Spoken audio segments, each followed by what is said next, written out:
जय शिवराय। आपण आलेलो आहोत नगद नारायणगड म्हणजे नारायणगड, ज्या दसरा मेळाव्याची अखंड हिंदुस्थानमध्ये भारतामध्ये जी चर्चा चालू आहे, मराठ्यांचा पहिला दसरा मेळावा तो होतोय नारायणगडवर 12 ऑक्टोबर रोजी। आणि आता आपण स्थळ पाहणी केली आणि आपण आता आलेलो आहोत नारायणगडावर। त्या मंदिरापासून आपण या ठिकाणी जे महाराष्ट्राची धाकटी पंढरी म्हणून ओळखलं जातं असं विठ्ठल रुक्मिणी मंदिर या ठिकाणी आपण आलेलो आहोत। आणि आपण बघू शकतोय नारायणगडवर हे विठ्ठल आणि रुक्मिणी मातेचं मंदिर आपण बघू शकतोय। हेमाडपंथी मंदिर आहे, पुरातन मंदिर आहे। अत्यंत सुंदर अशा ह्या मूर्त्या पुरातन काळातल्या आहेत। पुरातन मंदिर आहे। या ठिकाणी आपले महाराष्ट्रातल्या कानाकोपऱ्यातून समाज बांधव हे मोठ्या श्रद्धेने येत असतात। आणि हे आता सगळे बांधव जे आलेले आहेत ते आपल्या नारायणगडच्या सभेच्या नियोजनासाठी आलेले हे सर्व बांधव आपण बघू शकतोय। तर विठ्ठल रुक्मिणी मातेचं दर्शन झाल्यानंतर आपण म्हणजे ही एक शिष्य परंपरा जी आहे, या ठिकाणी श्री गुरु महंत वेदशास्त्र महादेव महाराज पहिले 1827 यांचं या ठिकाणी दर्शन घेतलं जातं। त्यानंतर आपल्याला या ठिकाणी स्वयंभू महादेव मंदिरचं दर्शन करावं लागतं।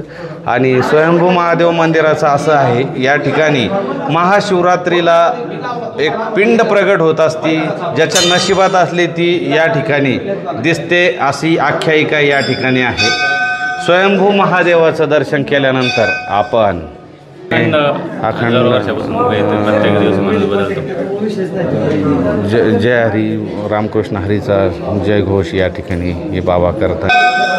स्वयंभू दर्शन घेतल्यानंतर आपल्याला दर्शन घ्यावं श्री गुरु महंत नगद नारायण महाराज या नावाने हे जे देवस्थान आहे। आणि आपण बघू शकतो या ठिकाणी हे जे देवस्थान आहे, ही जी मूर्ती आहे, या ठिकाणी आपण जी इच्छा नवस बोलतो ते ताबडतोब मंजूर होतं। आणि जे समाज बांधव हा व्हिडिओ बघताय त्यांनी हा इथे जरी ह्या व्हिडिओमध्ये जरी इच्छा मागितली तर या देवाला मी प्रार्थना करतो त्यांच्या इच्छा पूर्ण हो, त्यांचं कुटुंब आरोग्य धनधान्य त्यांचं खुशाली भरू दे, मराठा आरक्षणाचा प्रश्न मार्गी लागू दे, सगळे मराठ्याचे पोरं IAS IPS घडू दे, ही इच्छा तुमच्यातर्फे मी इथं मागतो। हे नगद नारायणाचं दर्शन घेतल्यानंतर आपण पुढचं दर्शन श्री गुरु महंत वैकुंठवासी दादा महाराज यांचं या ठिकाणी दर्शन घेतलं जातं। त्यानंतर श्री गुरु महंत वैकुंठवासी गोविंद महाराज, श्री गुरु महंत वैकुंठवासी नरसोबा महाराज, श्री गुरु महंत वैकुंठवासी महादेव महाराज दुसरे, श्री गुरु महंत वैकुंठवासी माणिक महाराज यांचं दर्शन या ठिकाणी घेतलं जातं। त्यानंतर श्री गुरु महंत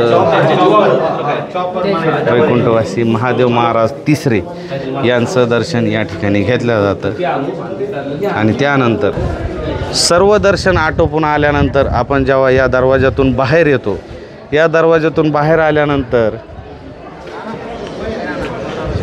वैकुंठवासी गुरुवर्य महंत महादेव बाबा यांचं या ठिकाणी दर्शन आपण घेता। इथं काय मग ह्या देवांचं दर्शन केल्यानंतर आपण बघू शकतोय हा सगळा नारायणगडाचा परिसर, हा सभागृह मोठ्या श्रद्धेने या ठिकाणी धाकटी पंढरीला समाज बांधव या ठिकाणी येत असतात। तर आपण बघू शकतोय हा संपूर्ण नारायणगडाचा परिसर आहे।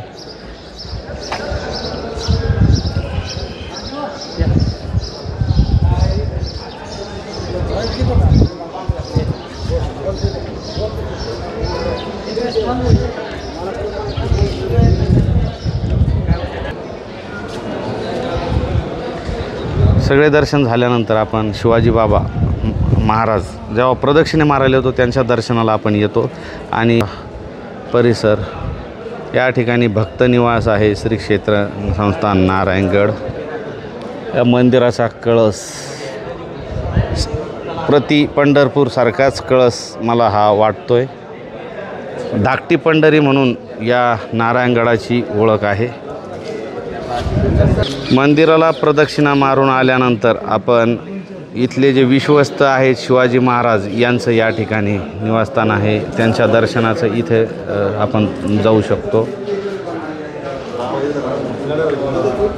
त्यांचं दर्शन आटपल्यानंतर आपण बघू शकतो ही प्रदक्षिणा आपण मारतोय. अत्यंत सुंदर असा कळस या ठिकाणी नारायणगडाचा आहे. हे सर्व बांधव हे आपल्यासोबत नारायणगडाच्या नियोजनासाठी या ठिकाणी आलेले आपण बघू शकतोय.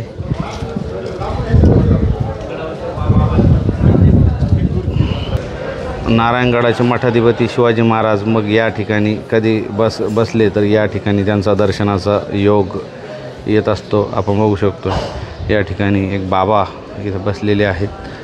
आणि हा संपूर्ण नारायणगडाचा तुम्हाला मी थोडक्यात मोडका तोडका का व्हाय सांगण्याचा प्रयत्न केला. 12 ऑक्टोबरला अखंड मराठ्यांनी 6 कोटी मराठ्यांनी नगद नारायणाच्या दर्शनाला यायचं. 18 पगड जातीच्या बांधवाला घेऊन यायचं.